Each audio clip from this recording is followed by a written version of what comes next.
mon secours est en toi.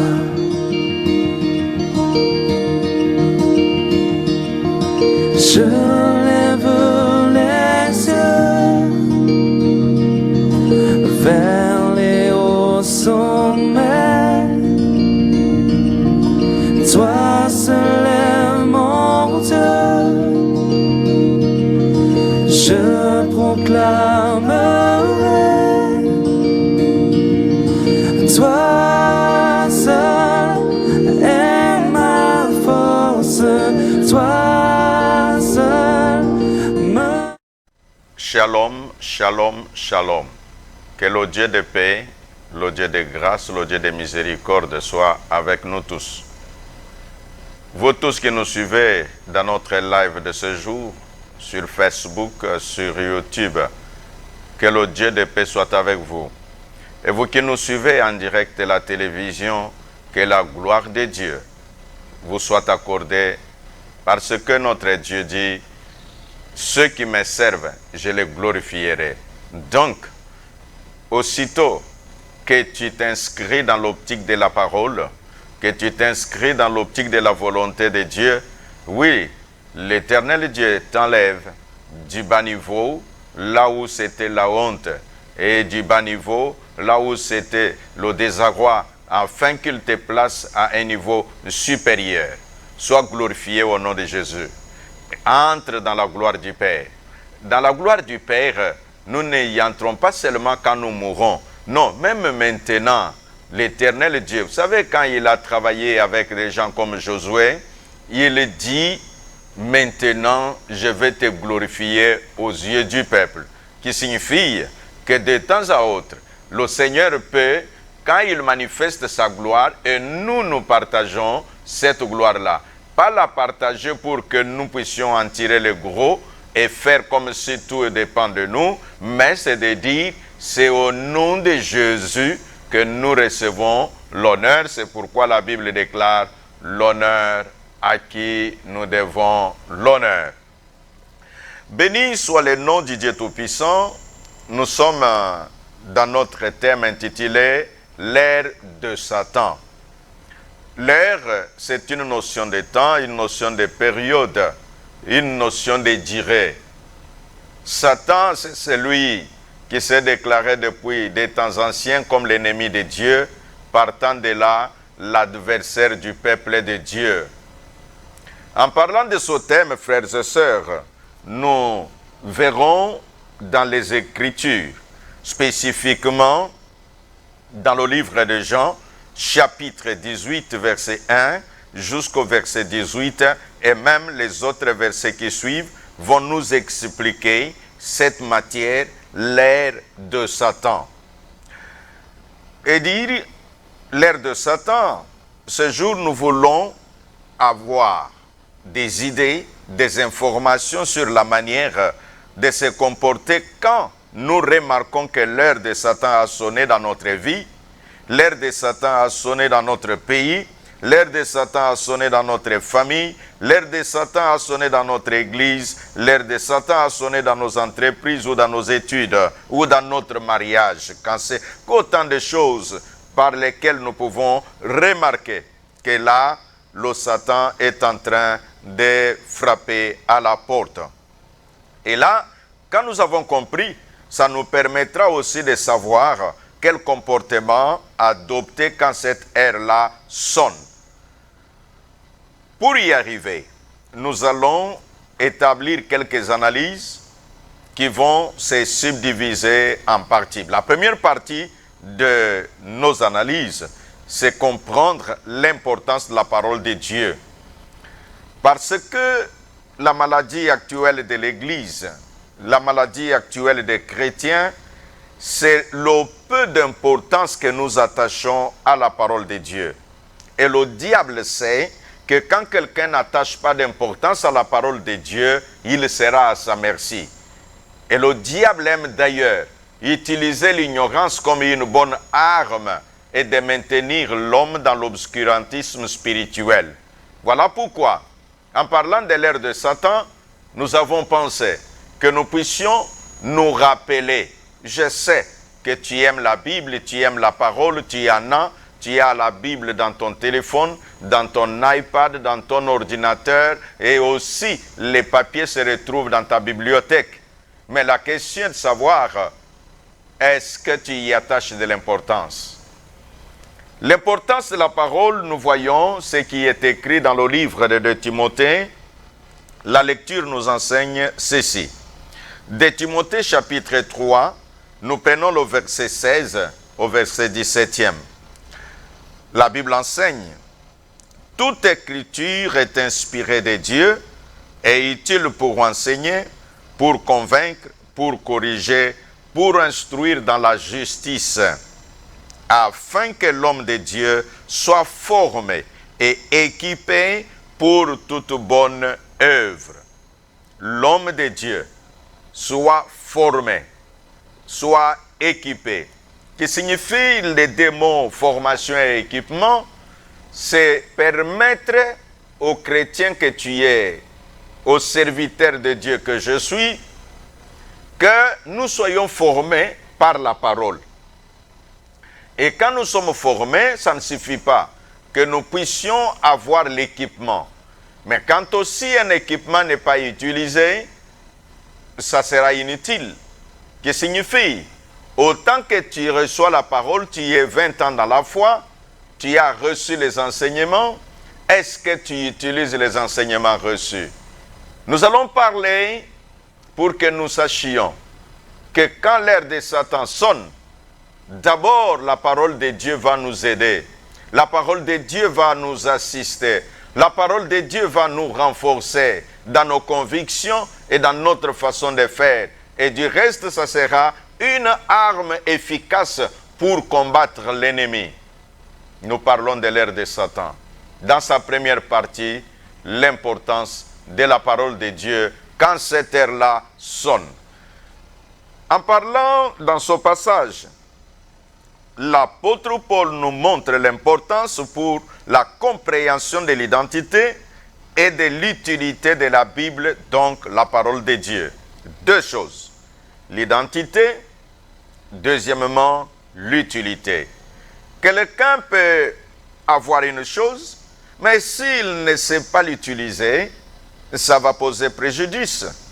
Quelqu'un peut avoir l'argent en poche, s'il ne sait pas comment utiliser cet argent, donc ça ne vaudra. C'est ainsi, vous voyez, cet homme Salomon, quand il était devant Dieu, Dieu lui dit, que veux-tu que je te donne? Il lui dit, donne-moi la sagesse. Et quelqu'un a dit que oui, un homme comme Salomon ne pouvait que demander la sagesse parce qu'il est un héritier, il était le roi et avec ça, il avait déjà les biens matériels qui étaient. Et les biens matériels, tu peux les avoir si tu n'as pas le savoir de comment utiliser ces biens-là. C'est comme, je parlais un jour avec une personne qui prie beaucoup. Alors il dit, je suis là, je ne sais pas que faire. Alors j'ai dit, non, ce que tu peux faire, Dieu délivre chacun de nous avec ce qu'il possède. Il dit, je n'ai rien, je ne possède que $1000, c'est tout ce que j'ai comme argent. Moi je lui dis, il y a une personne qui lui n'avait que $200, il est en train de travailler avec les $200, et après 6 mois, il est revenu me dire, maintenant il est à $2000. Maintenant, toi, tu as $1000, tu dis, tu ne sais pas quoi faire avec. C'est pourquoi nous disons la formation, avoir les équipements, c'est très important. L'identité de la parole. L'identité, c'est comme qui dirait, ça révèle ce qu'est la chose, ça révèle ce qu'est la personne, ça révèle ce que tel ou tel qui se trouve devant toi. C'est pourquoi quand vous voulez passer une frontière, on demande toujours « montre ton identité ». Qui veut dire que quand quelqu'un connaît l'identité de la parole de Dieu, il saura comment se comporter vis-à-vis de cette parole. En parlant de l'identité, la Bible elle-même nous dit qu'elle est inspirée. Quand tu as la parole de Dieu, il faut savoir qu'il y a le souffle du Dieu Tout-Puissant sur la parole. Le souffle du Dieu Tout-Puissant. Dieu a inspiré, Dieu a soufflé, Dieu a mis la vie dans cette parole-là. Dieu a mis son esprit dans cette parole-là. L'identité. Donc quand tu as la parole, il faut déjà savoir que derrière cette parole, il y a le souffle de l'Éternel. C'est pourquoi, parce qu'il y a le souffle de l'Éternel, nous disons, dans l'identité de la parole, elle est une nourriture pour la vie.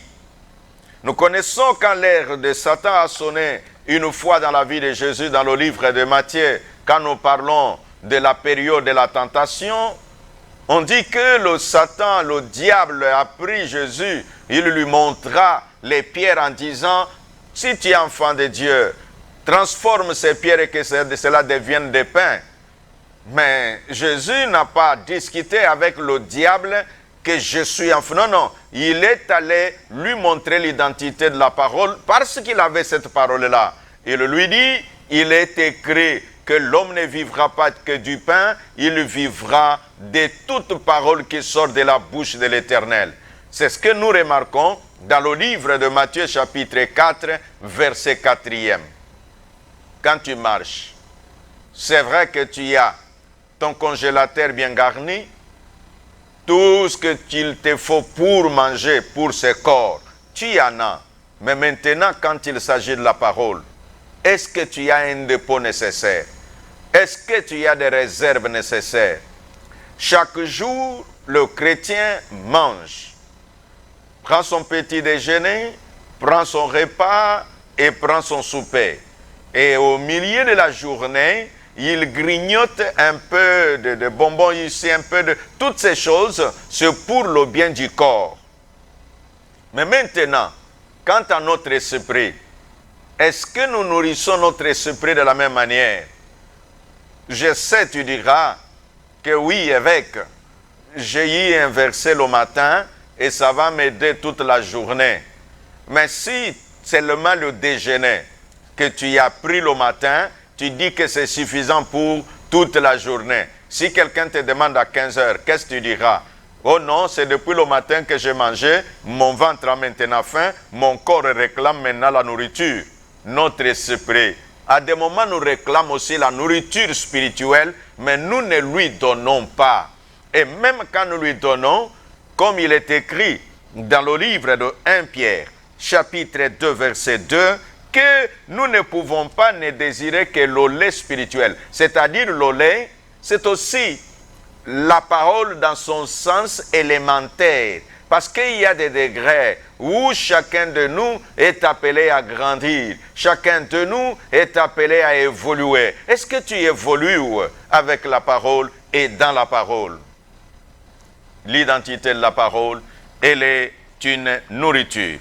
La parole étant la nourriture, elle est aussi la vérité. Beaucoup de gens cherchent la vérité. Tu vois quelqu'un qui dit, je suis à la recherche de la vérité. Je lis des livres pour avoir la vérité. La parole de Dieu elle-même, c'est déjà la vérité. Si tu as 1, 2, 3, autant de paroles que l'Éternel a prononcées, tu as la vérité avec toi. Mais que fais-tu avec cette vérité-là? En lisant le livre de Jean chapitre 18, en le prenant par le verset 33 jusqu'au verset 38e, la parole de Dieu démontre que Jésus, en parlant, il dit que ma mission, je suis venu au monde pour rendre témoignage de la vérité. C'est quelle vérité? Ce sont ces promesses que l'Éternel Dieu avait dites depuis l'ancien temps. Il a parlé aux anciens de l'époque.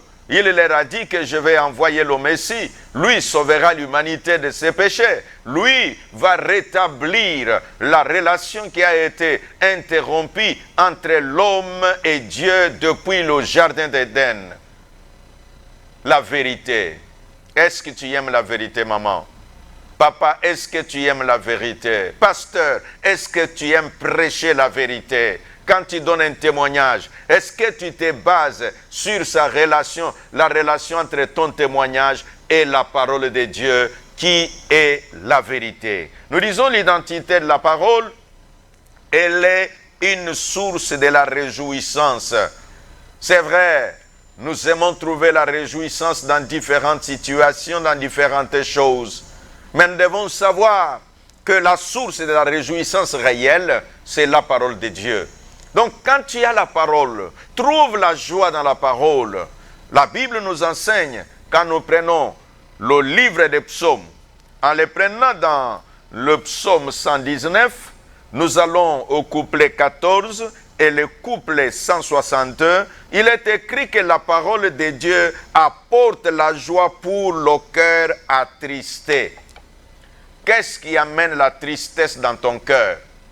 Quelles sont les choses qui amènent la tristesse dans ta façon de marcher? Donc la tristesse animant nos cœurs, la tristesse dérangeant nos esprits. Ça fait que chacun de nous se dise, où est-ce que j'irai trouver la consolation? Dans la parole de Dieu, il y a la consolation. Pour l'âme attristée, quand nous allons dans les lieux de deuil, prêchons la parole, exhortons avec la parole.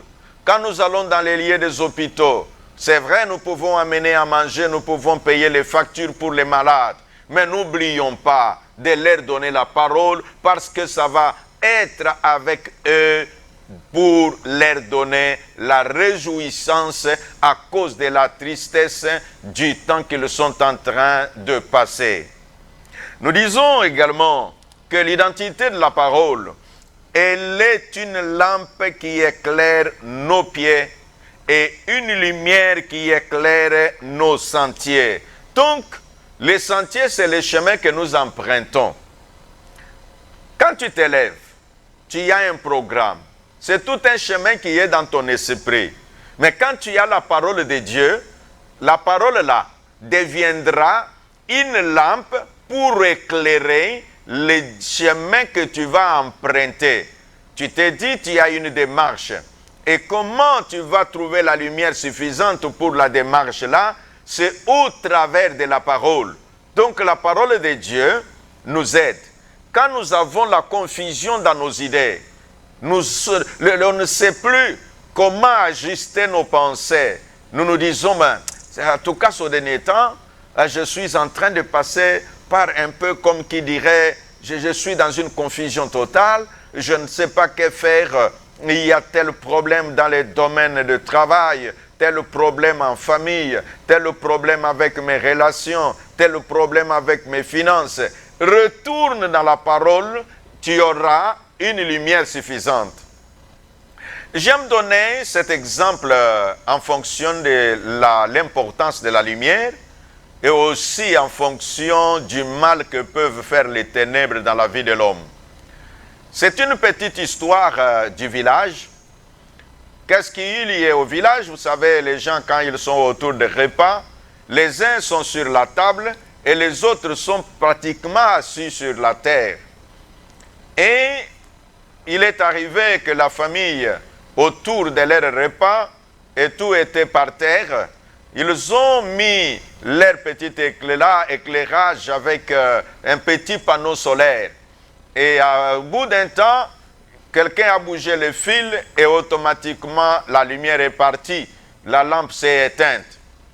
Le temps de vouloir aller rebrancher à la batterie, le papa, le chef de famille, en s'élevant, il a piétiné dans l'assiette de foufou sans le savoir. Et lui croyait avoir piétiné une autre assiette. Et il arrive, il remet, la lumière revient.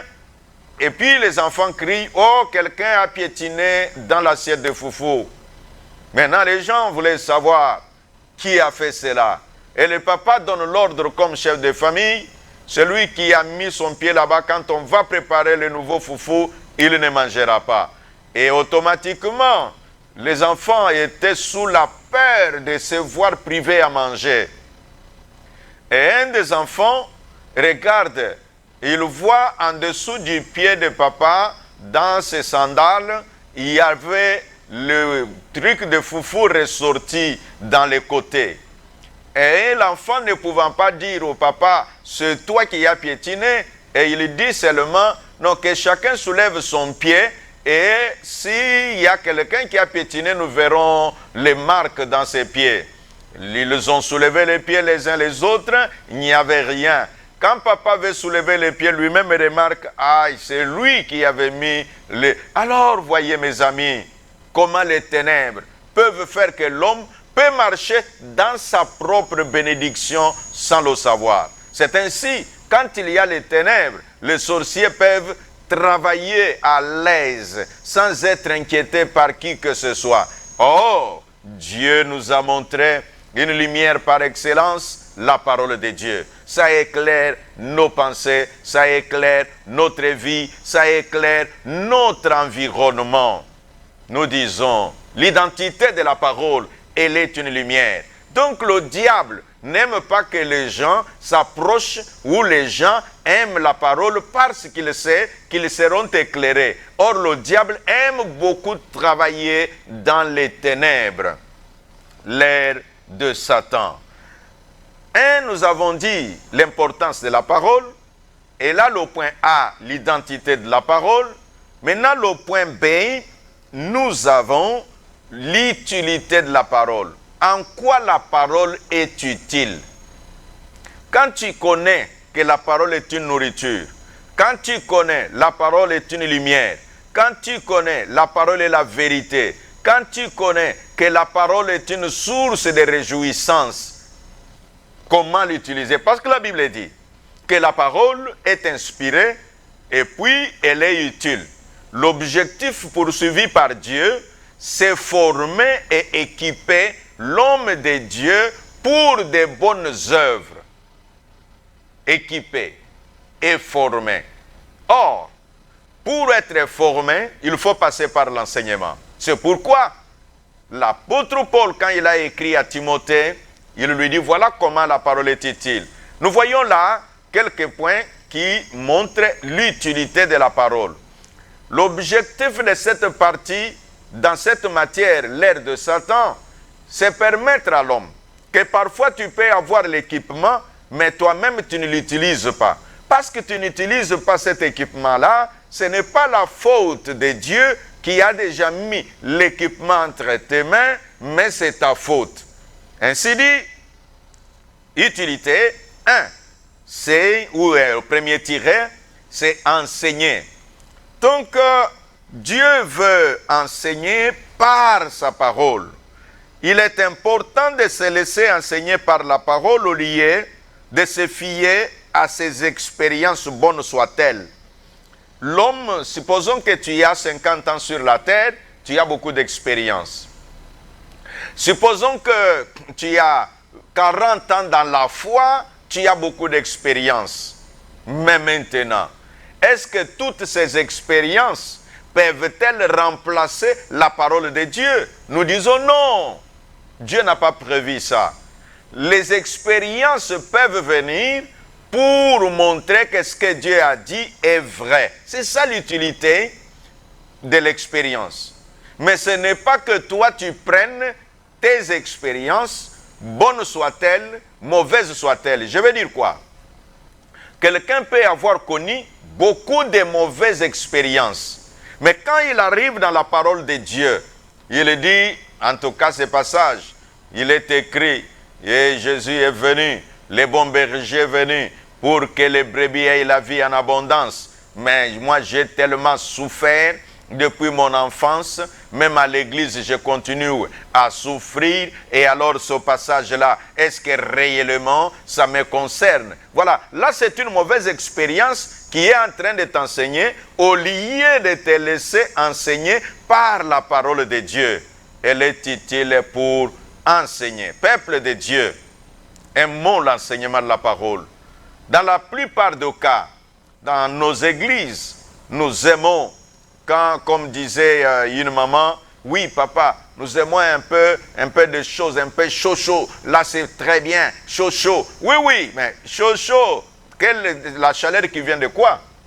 De parce que je dis, Dieu t'amène de chaud, Dieu t'amène de faïa, Dieu t'amène de ceci, et donc ça devient chaud seulement par là. Non. Aimons l'enseignement. L'enseignement nous permettra d'être des hommes équilibrés. Quand quelqu'un n'est pas enseigné, il est dans le déséquilibre. Je disais là que l'utilité de la parole, enseigner. La deuxième utilité de la parole, c'est convaincre. Quand nous disons convaincre, il y a déjà en soi les convictions. Les convictions que tu as, est-ce que ça émane de la parole ou bien tu es convaincu par les choses que tu as vécues? Comme disait une personne, on lui dit de retourner à l'église parce qu'il avait rétrogradé et il répond, je suis déjà convaincu que même si je retourne à l'église, les gens ne m'accepteront plus, les gens ne m'aiment pas et voilà pourquoi j'ai préféré carrément rester à la maison. Il le dit bien, il est convaincu. Ce n'est pas la parole qui l'a convaincu. Il est convaincu par les choses qu'il a vues.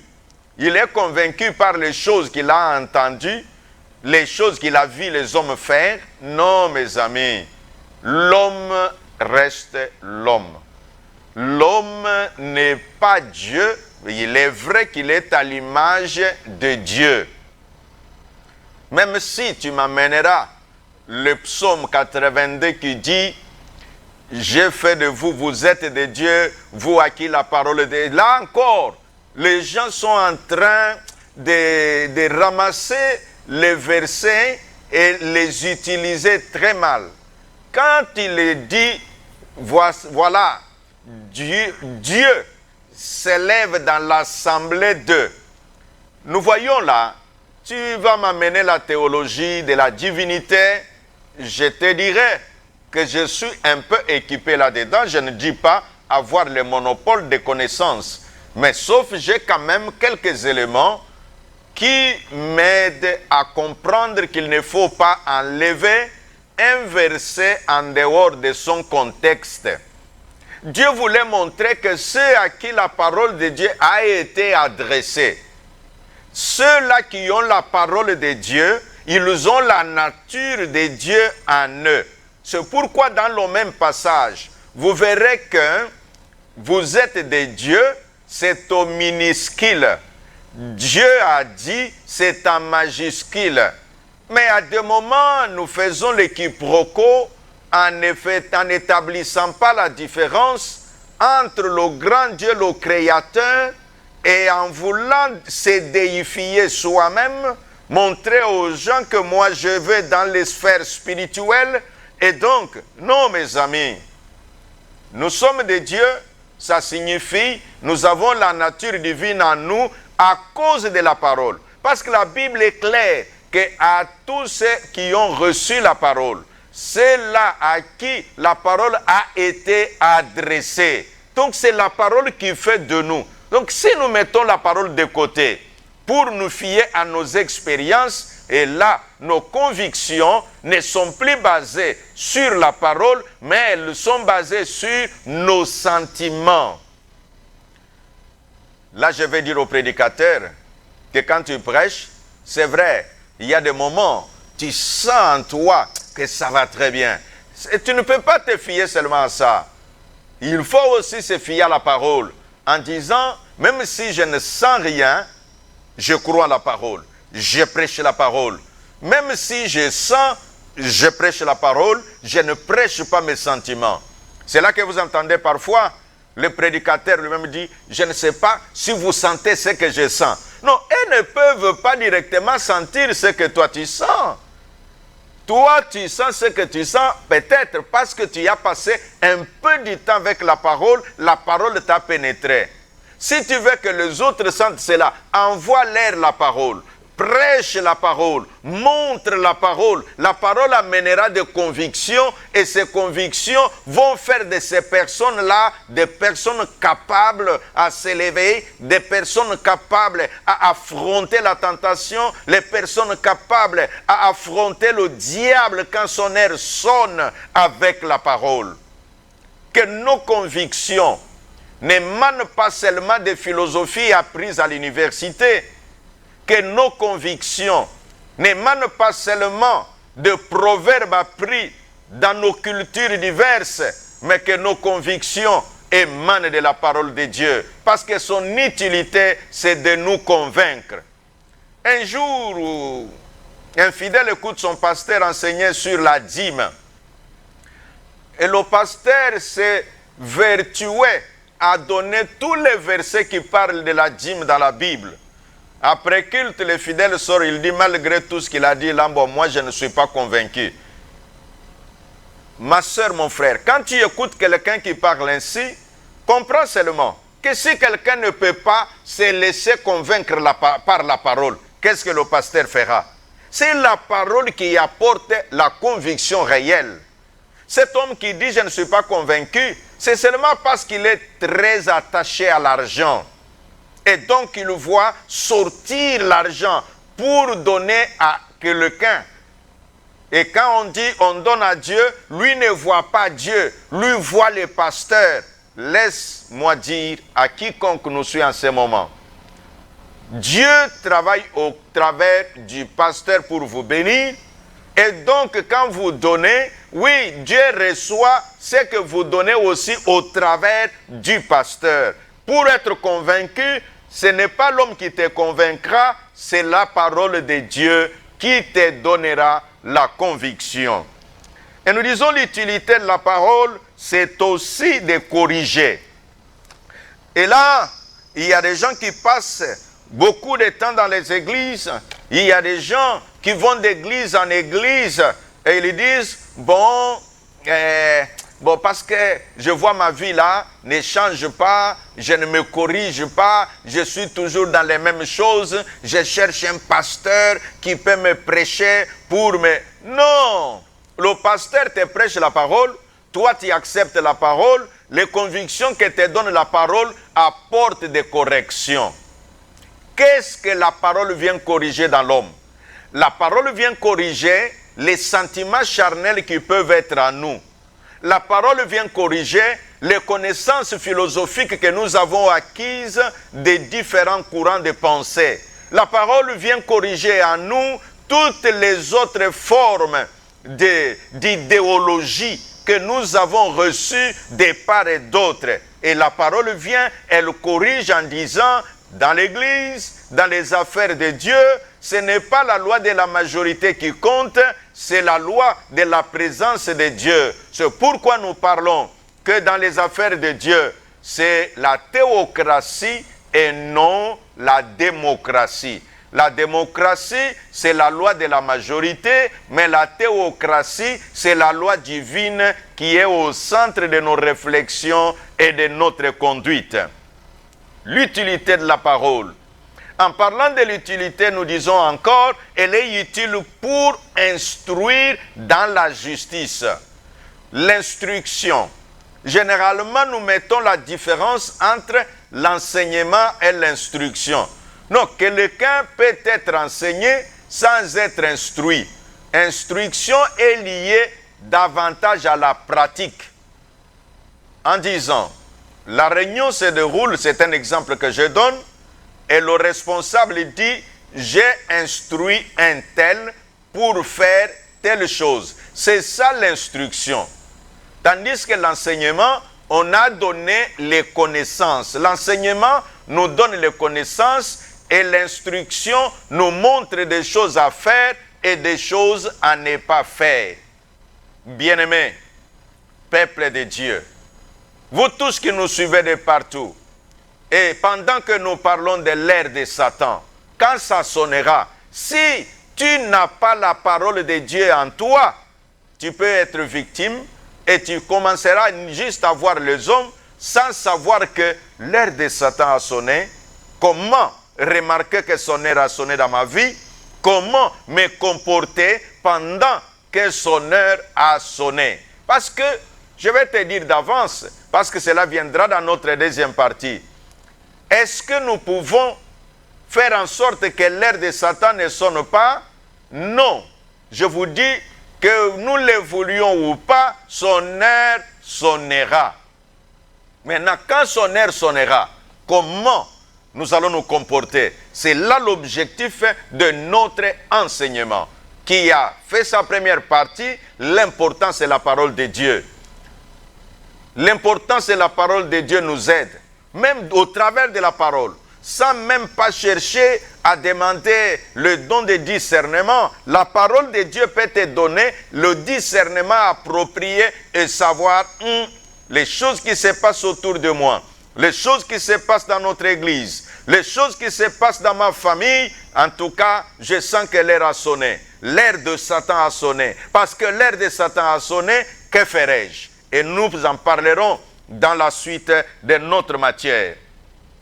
Donc avec une bonne compréhension de la parole de Dieu, nous serons capables de comprendre les manœuvres de Satan et savoir agir quand son heure arrive. C'est là que le but de notre message, c'est que l'homme de Dieu soit accompli et propre à toute bonne œuvre. Telle est la conclusion pour cette première partie, l'importance de la parole.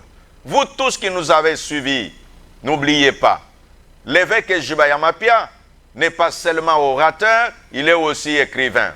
Donc vous pouvez vous approvisionner selon que vous voyez ces livres que nous présentons, les clés de succès, comment devenir celui que rien ne peut stopper, le mystère du point de contact. Donc tous ces livres vont vous équiper, vont vous enseigner les différentes réalités qui peuvent vous édifier dans votre sainte foi. Que le Dieu de paix, que le Dieu de lumière nous aide et nous assiste tous. Laisse-moi prononcer une prière pour vous. Yahweh, ta parole est la vérité. Elle a été prêchée. Quiconque l'a écoutée, cher Saint-Esprit, mes mots peuvent avoir une limite, mais ta parole n'a pas de limite. Laisse que ta parole pénètre dans sa puissance, dans l'intelligence de l'homme pour donner la lumière qu'il faut. À ceux qui sont malades, la parole prononcée donne la réjouissance au cœur attristé. Maintenant, ceux qui sont endeuillés, donne-leur la paix qu'il faut. Ceux qui sont malades, je proclame la guérison dans leur corps. Au nom puissant de Jésus-Christ. Et j'ai ainsi prié.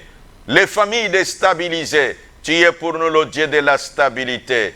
Ceux qui ont besoin de recevoir une bénédiction dans tel ou tel autre domaine, Seigneur, daigne les leur accorder.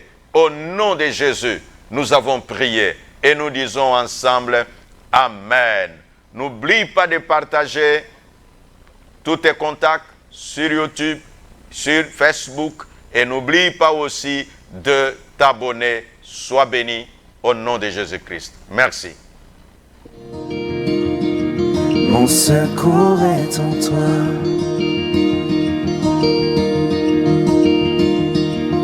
Je lève les yeux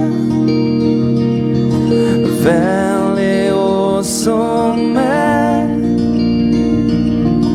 Toi seul est mon Dieu. Je proclame